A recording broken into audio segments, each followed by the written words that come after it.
Hello friends, बोलती books with Anjali channel पर आपका स्वागत है। इस वीडियो में पढ़ेंगे बाल महाभारत कथा भाग 14 जरासंध का सारांश। जरासंध युधिष्ठिर राजसूय यज्ञ करके सम्राट पद प्राप्त करना चाहते थे। इस बारे में उन्होंने श्री कृष्ण से सलाह ली। श्री कृष्ण बोले कि मगध के राजा जरासंध ने सब राजाओं को जीतकर अपने अधीन कर रखा है। सभी उसके नाम से डरते हैं, शिशुपाल भी।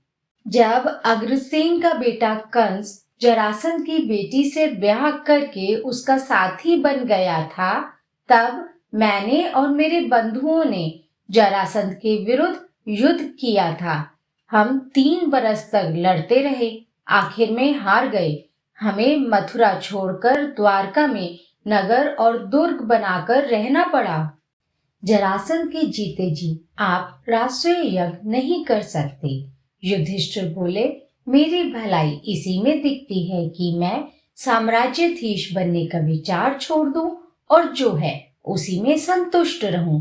भीमसेन ने कहा, श्री कृष्ण की नीति कुशलता और मेरा शारीरिक बल और अर्जुन का शौर्य एक साथ मिल जाएं तो जरासंध को हरा कर ही लौटेंगे।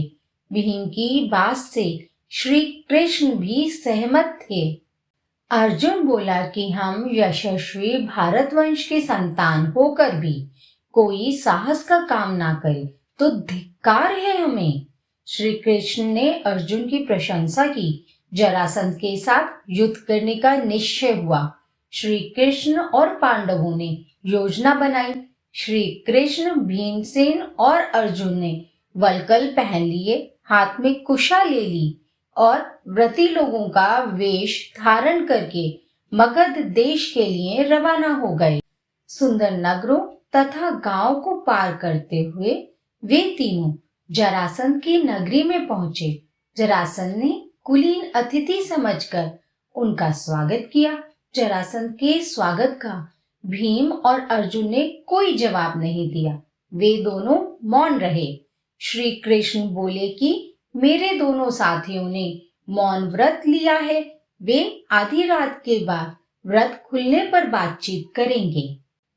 इस बात पर विश्वास कर जरासंध आधी रात के बाद अतिथियों से मिलने आया। अतिथियों की रंग ढंग देखकर मगध नरेश के मन में कुछ शंका हुई। जरासंध के पूछने पर तीनों ने सच बता दिया और लड़ने के लिए कहा। भीम और जरासंध में कुश्ती शुरू हो गई। बिना विश्राम किए 13 दिन 13 रात लगातार लड़ते रहे। 14वें दिन जरासंध थककर जरा देर को रुका। श्री कृष्ण ने भीम को इशारे से समझाया। भीमसेन ने फौरन जरासंध को उठाकर चारों ओर घुमाया और उसे जमीन पर जोर से पटक दिया। इस प्रकार जरासंध का अंत हो गया। श्री कृष्ण और दोनों पांडवों ने सब राजाओं को छुड़ा लिया और जरासंध के पुत्र सहदेव को मगध की राजगद्दी पर बैठाकर इंद्रप्रस्थ लौट आए। जरासंध के वध के बाद पांडवों ने राजसूय यज्ञ किया। इसमें समस्त भारत के राजा आए तो प्रश्न उठा कि अग्र पूजा किसकी हो। पितामह भीष्म की सलाह से द्वारकाधीश श्री कृष्ण की पूजा सहदेव ने की। वासुदेव का इस प्रकार गौरवान्वित होना चेदी नरेश शिशुपाल को अच्छा नहीं लगा। शिशुपाल दूसरे कुछ राजाओं के साथ सभा से निकल गया। युधिष्ठिर नाराज हुए राजाओं के पीछे पीछे दौड़े और उन्हें समझाने लगे, पर शिशुपाल नहीं माना।